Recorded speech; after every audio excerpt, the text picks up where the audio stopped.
di Sapa Indonesia Pagi, kita masih bersama penasihat hukum untuk Haris dan Fathia, Pak Nurkolis Hidayat dan juga Pak Junifer Girsang, kuasa hukum dari Luhut Binsar Panjaitan, serta ada Mbak Bivitri Susanti juga. Tadi sudah ada tanggapan dari Mbak Bivitri. Ada menarik juga sebenarnya Pak Junifer bahwa kalau berbicara mengenai seorang Luhut, tentu saja ini bukan warga negara biasa. Dari posisinya ini seharusnya setidaknya ada keterbukaan, ada transparansi yang berbeda dengan warga negara biasa, sehingga ini yang seharusnya mendorong kalau memang ada yang salah atau ada yang ingin dikoreksi, maka Pak Luhut silakan saja untuk mengoreksi ataupun menjelaskan sebenarnya posisinya seperti apa di dalam apa yang terjadi di Papua ini. Begitu Pak Junifer. Baik, terima kasih Ibu Fitri Susanti. Saya appreciate pernyataannya Ibu. Ya, saya sangat sependapat dan ini yang diharapkan oleh klien kami Luhut. Dari awal sebetulnya kita coba melakukan mediasi dan dialog. Ya, perlu saya sampaikan ini mudah-mudahan nanti di pengadilan bisa terbuka ini ada apa di balik ini semua. Ya, Ibu Fitri mungkin saya kasih referensi dulu. Ini rekan Haris Azhar ini sebetulnya kenal baik dengan Pak Luhut, klien kami. Katakanlah beliau ini ada mendapat informasi, riset, apa segala macam. Seharusnya kan sebelum dia podcast, dia konfirmasi dulu. Ya toh, dia konfirmasi dulu. Sekali lagi kenal baik. Dia podcast kenal baik dulu. Ibu Bivitri setelah kami riset, setelah podcast itu, banyak konfirmasi kepada Luhut untuk melihat apakah benar beginian. Dan perlu saya catat, kami search juga 25.500 pada saat itu yang sudah subscribe. Lantas kita coba somasi kepada rekan Haris Azhar bahwa kan itu tidak benar, mohon dikoreksi dong. Ya, kita mengajukan dialog. Dialog pertama, Ibu Bivitri, jawabannya malahan menyatakan bahwa apa yang disampaikan itu benar adanya. Kami katakan, tolong kamu cari data. Ini Nurkolis ini. Mudah-mudahan Nurkolis ikut menjawab konsep jawabannya. Kedua, kami coba juga menyampaikan somasi kedua agar bisa berdialog. Ya, berdialog minimal dengan somasi. Nurkolis kan ngerti somasi. Ya toh, oke kita duduk. Nggak ada jawaban.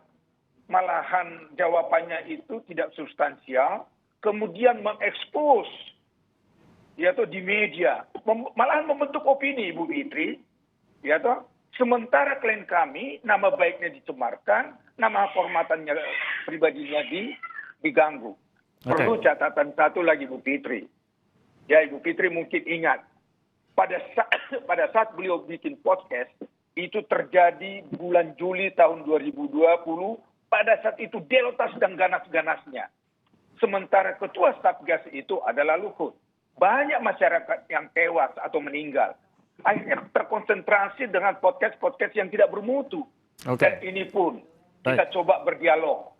Ya, tetapi nggak ada tanggapan. Baik. Ya, Pak Junifer, saya ingin langsung ke Pak Nurkolis kalau begitu. Ini juga menjadi pertanyaan juga. Haknya itu makanya kita buat laporan, Bu Fitri.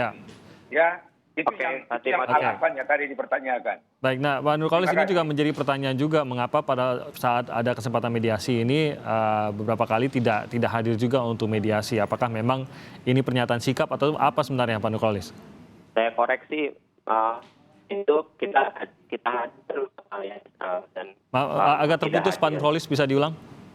Jadi saya koreksi untuk proses-proses itu kita hadir, Pak Luhut tidak hadir, tapi kemudian jadwal beberapa waktunya tidak cocok. Nah, jadi kita udah selalu kooperatif. Tapi begini Pak Timothy, saya coba untuk sampaikan ini supaya publik lebih paham ya. Ya, Pak Nurkolis. Terputus, sedikit terputus tadi. Silakan Pak Nurkolis. Ya, Pak Nurkolis, mohon maaf suara Anda tidak terdengar. Mungkin kita akan coba perbaiki lagi. Oke, ini sudah terdengar. Silakan Pak Nurkolis. Jadi gini Pak Timothy, saya koreksi bahwa proses mediasi kepolisian ya itu kita coba jalani. Kita datang tapi Pak Luhut tak datang. Terus pada kesempatan lain pada Pak Luhut datang kaminya berhalangan. Jadi kita meminta jadwal ulang tapi itu tidak terjadi dan secara sepihak kepolisian melanjutkan proses penyidikan.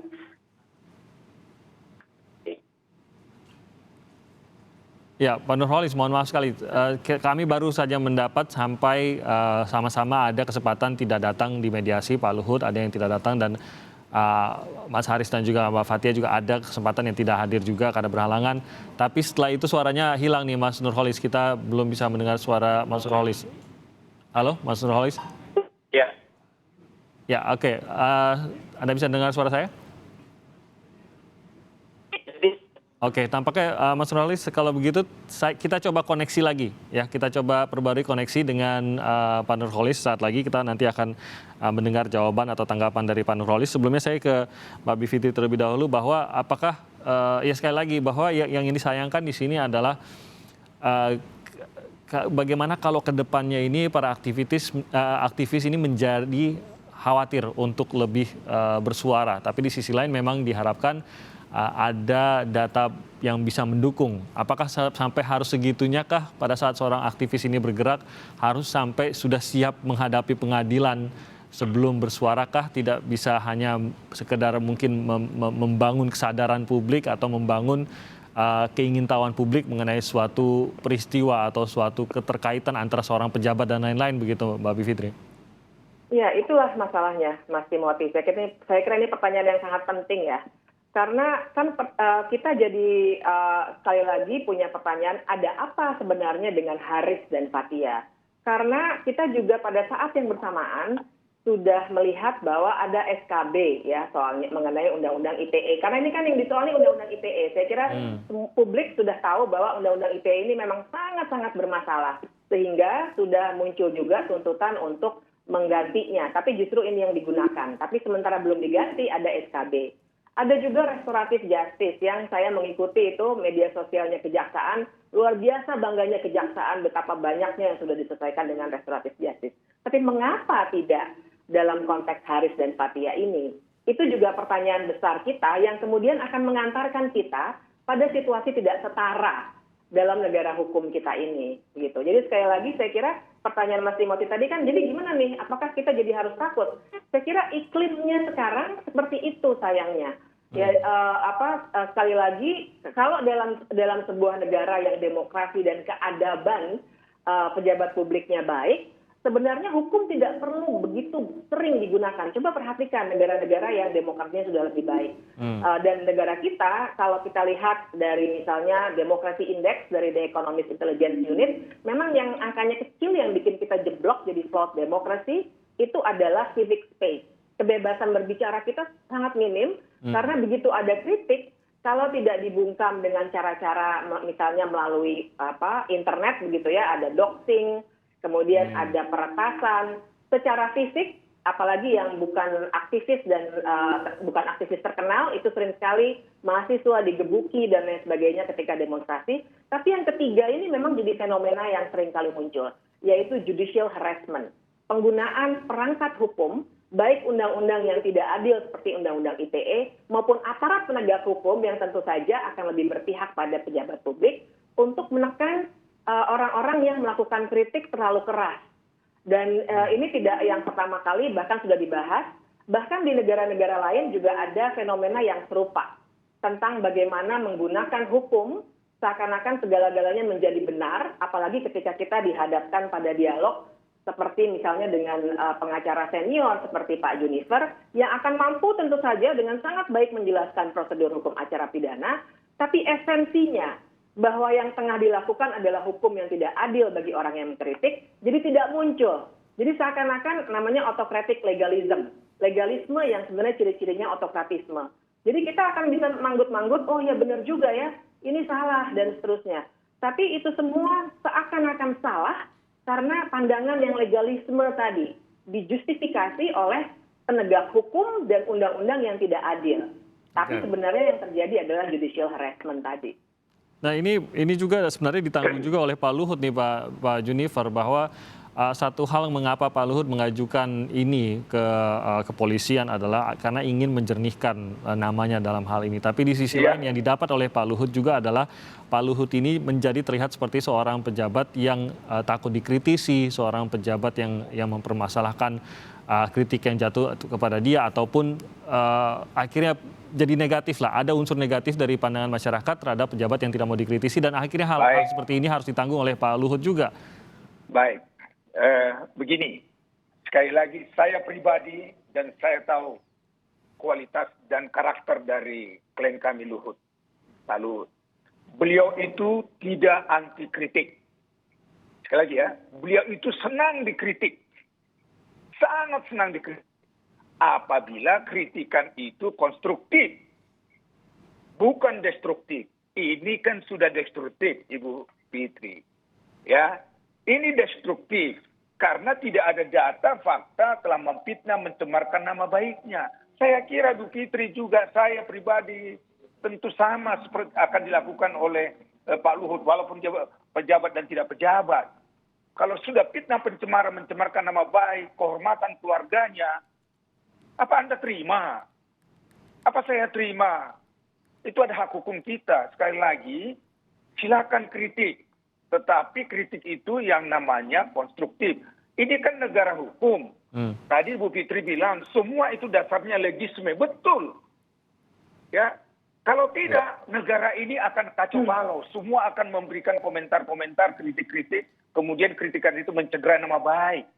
Ini yang coba kita clearkan. Supaya tidak menjadi pembelajaran kepada orang yang sembarang memberikan kritik, tetapi kritik itu tidak konstruktif. Saya setuju itu. Supaya negara ini lebih tertib gitu ya. Sekali lagi, Timothy ya, klien kami Luhut sangat-sangat senang kalau dikritik. Sepanjang kritik itu adalah positif.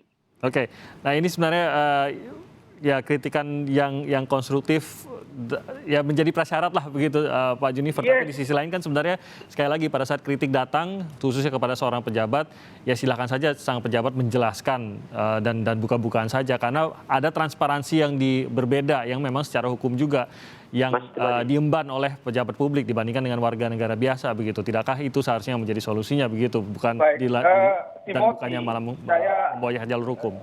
Baik, Timothy, saya perlu sampaikan kritik-kritik itu yang konstruktif, yaitu artinya untuk memperbaiki, itu sangat setuju. Tetapi kalau sudah memfitnah, mencemarkan nama baik, coba Anda katakan, ya saya dikatakan Junifer itu telah merekayasa, telah lakukan penjahat, dan kemudian Luhut itu loh, hati-hati loh bahasanya itu. Sekali lagi ya, saya mau sampaikan, ya, Bu Fitri, ini pernyataannya. Sekali lagi, biar jangan salah supaya tidak bias. Ya, ada Lord Luhut di balik relasi ekonomi operasi militer Intan Jaya. Ibu Fitri, saya sampaikan pada saat itu masalah Intan Jaya sedang terjadi, yaitu namanya ada SKB, pemberontakan di masyarakat sana. Kemudian bahasa yang sangat-sangat tidak bisa diterima adalah dikatakan Luhut Binsar Panjaitan bermain dalam pertambangan di Papua.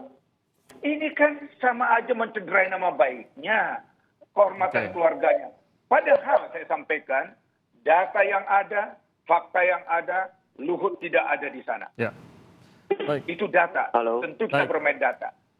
Baik, ya, itu yang mau saya sampaikan. Terima kasih. Baik, terima kasih Pak Junifer. Saat ini Pak Nurholis sudah tersambung ya dengan kami. Baik, silakan Pak Nurholis menanggapi yang tadi. Mas Timothy, jadi ini biar jelas ya. Kan KUH kita ini tidak banyak berubah dari zaman Belanda. Bahkan sejak zaman Belanda, rumusan mengenai pasal pencemaran nama baik itu dirumuskan hati-hati. Supaya orang tidak takut untuk bicara dan tidak mudah untuk dipidanakan karena alasan fitnah atau pencemaran nama baik. Jadi ada pengamannya. Itu sepanjang disampaikan itu merupakan kepentingan publik dan berdasarkan fakta yang sahih. Nah, saya kalau mengenai fakta yang sah sudah dijelaskan tadi berkali-kali ya. Ada hasil riset. Bahkan dalam konteks mengungkap sebuah fakta, apalagi diduga ada skandal korupsi atau konflik of interest atau gratifikasi seperti yang tadi, ya seperti yang ada dalam laporan hasil riset, maka sebenarnya selain Haris dan Fathia terbebas dari kualifikasi pencemaran nama baik, maka aturan-aturan misalkan seperti yang oleh Jokowi untuk memberikan reward bagi warga negara yang berpartisipasi untuk mengungkap korupsi, mengungkap gratifikasi, atau bukan di penjara. Oke. Nah, yaitu terkait dengan mediasi. Karena apa yang disampaikan adalah hal yang harus dibawa oleh sebenarnya ini sesuatu yang Oke, Mas Nurholis. Ya, Mas Nurholis. itu hanya Ya, tampaknya koneksinya terganggu dengan Mas Nurholis. Mohon maaf tadi tampak terputus juga telepon dengan Mas Nurholis tadi. Sebenarnya kita tadi sudah sempat mendengar beberapa catatan dari Mas Nurholis juga mengenai apa tanggapannya terkait dengan kliennya. Nah, saya ingin kepada kelanjutannya, Mbak Bivitri, berarti ini memang mau tidak mau akan masuk pengadilan dan hanya akan bisa diselesaikan di sana. Dan apakah akan berhenti di ITE saja? Apakah sebenarnya menurut Anda harus masuk juga bahwa kalau memang sudah ada tanda awal ataupun clue atau petunjuk awal dari Haris dan juga Fathia dan dari penelitian tersebut, maka memang mau tidak mau kepolisian juga memang harus masuk ke kasus utamanya dan benar-benar dibuktikan ada atau tidak begitu. Sekaligus juga mengklarifikasi nama Pak Luhut di sini, Mbak Bivitri. Iya, pertama saya harus klarifikasi dulu nih Mas Timothy, maaf. Tadi soal legisme tadi ya, justru saya ingin mengkritik legisme. Karena dengan cara pandang ini, seakan-akan apa yang dilakukan itu benar, padahal sebenarnya tidak adil, karena ada ketidaksetaraan antara seorang pejabat publik dengan warga negara biasa. Tapi saya menjawab pertanyaan Mas Timothy. Jadi saya kira yang harus dilakukan justru untuk masuk ke dalam pokok perkaranya itu sendiri. Karena kita mulai dikecohkan oleh isu lain. Tadi misalnya Pak Junifer mengatakan kritiknya konstruktif atau destruktif. Nah, pertanyaannya adalah kacamata siapa yang digunakan? Karena kalau kacamata Pak Luhut, memang ini kritiknya destruktif karena soal pencemaran nama baik dan lain sebagainya. Tapi untuk publik, sesungguhnya kritik ini konstruktif. Karena kita jadi diajak untuk melihat apa sih yang terjadi di Papua sebenarnya. Kenapa sih muncul begitu banyak isu? Bahkan sampai kita dihebohkan dengan isu kemerdekaan misalnya begitu ya. Karena ada soal-soal politik ekonomi yang harus diurai. Nah, jadi sebenarnya dari kacamata publik, semua kita menurut saya punya kepentingan yang sifatnya konstruktif supaya negara ini lebih baik. Supaya semua pelanggaran HAM dan bisnis-bisnis yang sebenarnya tidak beretik itu bisa dibereskan di Papua. Sehingga menjawab pertanyaan Mas Timothy, menurut saya jadinya yang harus kita fokuskan adalah apa yang disajikan oleh 9 organisasi itu. Jangan energi kita, bahkan ini ada anggaran negara yang jadi begitu terpusat pada soal-soal yang sifatnya menggunakan kacamata pribadi seorang pejabat negara yang dianggapnya destruktif bagi dirinya, tapi tidak bagi publik. Begitu. Tapi Anda percaya apakah polisi ataupun aparat akan terdorong ke sana begitu untuk benar-benar mengklarifikasi hal ini? Saya agak skeptis sebenarnya, tapi kita harus dorong sama-sama. Saya agak skeptis karena kita juga paham Pak Luhut punya posisi yang tidak hanya secara formal tinggi, tapi juga secara powernya begitu ya, real powernya juga cukup tinggi dengan berbagai jabatan yang diemban dan berbagai isu yang mampu ia kontrol. Jadi saya skeptis, tapi saya kira harus kita dorong. Karena kalau tidak, ke depannya demokrasi kita akan semakin bercorak. Buruk begitu dengan menggunakan hukum yang seakan-akan benar padahal sebenarnya tidak adil. Oke, kita tentunya akan mengawal terus bagaimana perjalanan dari kasus ini. Sebenarnya saya ingin memberikan waktu sedikit kepada Pak Nurholis karena tampaknya ada beberapa keterangan yang belum sempat dijelaskan Pak Nurholis. Namun sayang sekali koneksinya tadi terganggu sehingga mungkin dalam lain kesempatan kita akan memberikan waktu juga kepada Pak Nurholis. Bang Junifer, terima kasih banyak sudah bergabung bersama kami Terima pada pagi kasih. hari ini. Terima kasih, Mbak Bu Bivitri. Fitri. Terima kasih banyak. Terima Dan kasih, juga Pak Timothy, Nurholis. Nurholis. Salam sehat. Salam sehat Pak Junifer, Mbak Bivitri dan juga Pak Nurholis.